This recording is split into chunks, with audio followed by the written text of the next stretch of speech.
Imagine you just got a $10,000 bonus at work, real money sitting right there, and you have two options. Option one, throw it straight at your mortgage, chip away at that debt, sleep better at night. Option two, put it in the market, let it compound, build wealth quietly in the background. Now here's the thing most people don't know. Depending on your mortgage rate, one of those choices could make you $180,000 richer over 30 years, and the other one could cost you exactly that. The answer isn't obvious, and it changes completely depending on one number. Let's figure out which one is right for you, because this isn't just a math question, it's a psychology question, and the right answer for your neighbor might be completely wrong for you. Hi, I'm Rishi, and today we're talking about one of the most common financial dilemmas homeowners face. You have extra money every month. Should it go toward paying down your mortgage faster, or should it go into investments?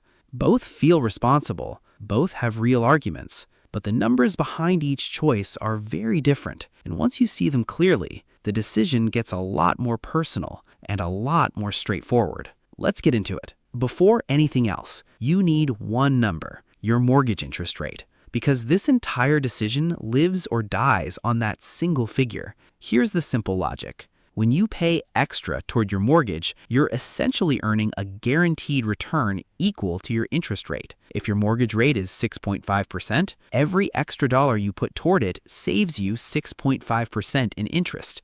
Guaranteed, risk-free, no market volatility, no waiting, no uncertainty. Now, compare that to investing. The S&P 500 has returned an average of around 10% annually over the past century. That's historically consistent, but it's not guaranteed. Some years it's up 25%. Some years it's down 37%, like in 2008. So the core question becomes, is a guaranteed 6.5% return better or worse than a potential 10% return? On paper, investing wins. 4% more annually compounded over 30 years is genuinely life-changing money. According to a 2025 analysis, on $100,000 invested over 30 years at that spread, investing comes out roughly $180,000 ahead of paying off the mortgage. That's not a small number. But paper math and real life don't always match up. Let's start with the scenario where investing wins. Your mortgage rate is low. And by low, I mean below 4 to 4.5%. Millions of homeowners locked in rates between 2.5% and 3.5% during 2020 and 2021. If that's you, paying off your mortgage early is actually a fairly poor financial decision. Here's why.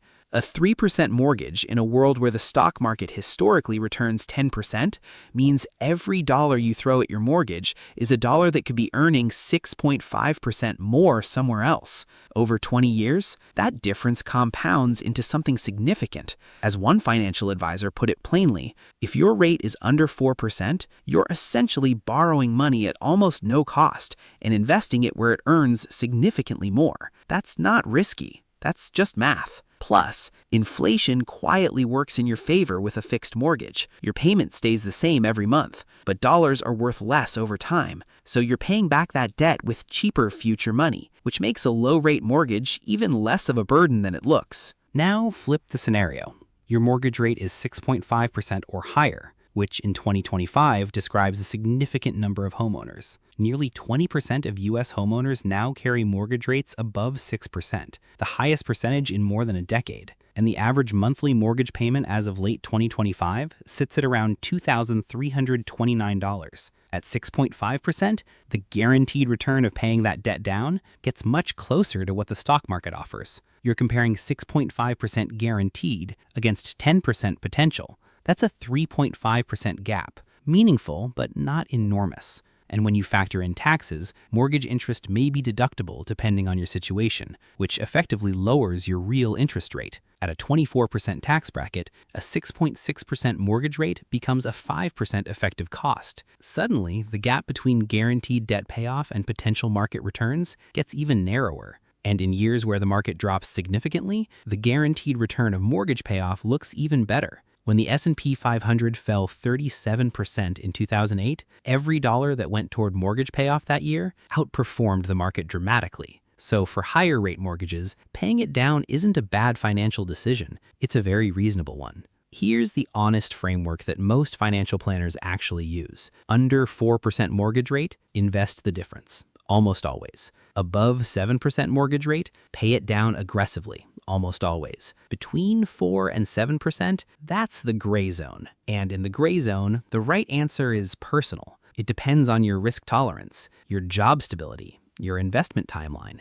how close you are to retirement, and honestly, how the debt makes you feel. Because financial decisions aren't just numbers, they're lived experiences. Now, the psychology. Here's something the spreadsheet will never capture. Debt feels different to different people. For some people, a mortgage is just a tool, a low-cost borrowing mechanism, something to manage strategically. For others, it's a weight, a quiet anxiety that follows them everywhere, a reason they can't fully enjoy what they've built. And if you're in that second group, paying off your mortgage faster isn't irrational, it's self-awareness. Because the peace of mind from being debt-free has real value that doesn't show up in any return calculation. It affects your sleep, your decisions, your risk tolerance in other areas of life. Psychologists call this debt aversion, the disproportionate emotional discomfort that debt causes for certain personality types.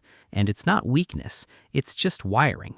The financially optimal choice on paper is only optimal if you can actually live with it. A lower mathematical return with genuine peace of mind often produces better overall life outcomes than a higher return paired with constant low-grade financial anxiety. Know which type of person you are, because that answer shapes everything. Here's a piece of this conversation that almost always gets overlooked: liquidity. When you pay extra towards your mortgage, that money is locked up. It's equity. It belongs to you, but you can't access it easily. You'd need to sell the house or take out a home equity line of credit, which takes time, has costs, and isn't always available when you need it most. When you invest instead, that money is accessible. Not instantly, you'd need to sell the investment, but in most cases within a few days. And in a genuine emergency, job loss, medical expense, family crisis, liquid investments can be a genuine lifeline. Illiquid home equity cannot. This is why most financial planners suggest before you even consider paying off your mortgage faster, make sure you have a fully funded emergency fund, 3 to 6 months of expenses in liquid cash, and all high-interest debt, credit cards, personal loans, anything above 7%, fully paid off. Because those interest rates are likely far higher than your mortgage, and paying a 22% credit card while trying to pay off a 6% mortgage early is financially backwards. Foundation first, then this decision. Here's a simple order of operations most financial advisors broadly agree on. First, get your employer match, all of it. Second, pay off all high-interest debt, credit cards, personal loans, anything above 7%. Third, build your emergency fund, 3 to 6 months of expenses in cash. Fourth, now you're at the fork in the road. If your mortgage rate is under 4.5%, invest the extra. If your rate is above 7%, pay the mortgage down more aggressively. If you're in the middle, consider splitting, half to investments, half to mortgage paydown. You don't build as much wealth as pure investing, but you pay off debt faster than minimum payments alone. Let's end with a clear picture. You have a $400,000 mortgage at 6.5%. If you pay the minimum over 30 years, you'll pay over $510,000 in interest alone. Total paid, over $910,000 on a $400,000 loan. Now, if instead you invest $500 extra a month at a 10% average return over 30 years, that grows to around $1.13 million versus saving roughly $150,000 in interest by putting that $500 toward the mortgage. The investment wins, significantly, on paper. But here's the quiet truth. Both of these people are doing something right. Both are making intentional decisions with extra money. Both will end up in dramatically better financial positions than the person who spends it. The gap between investing and mortgage paydown, real but manageable. The gap between either of those choices and doing nothing, that's where the real money is lost. So the next time that extra money shows up, bonus, tax refund, pay raise, whatever it is, you know what to ask. What's my mortgage rate? Do I have my emergency fund sorted? Am I getting my full employer match?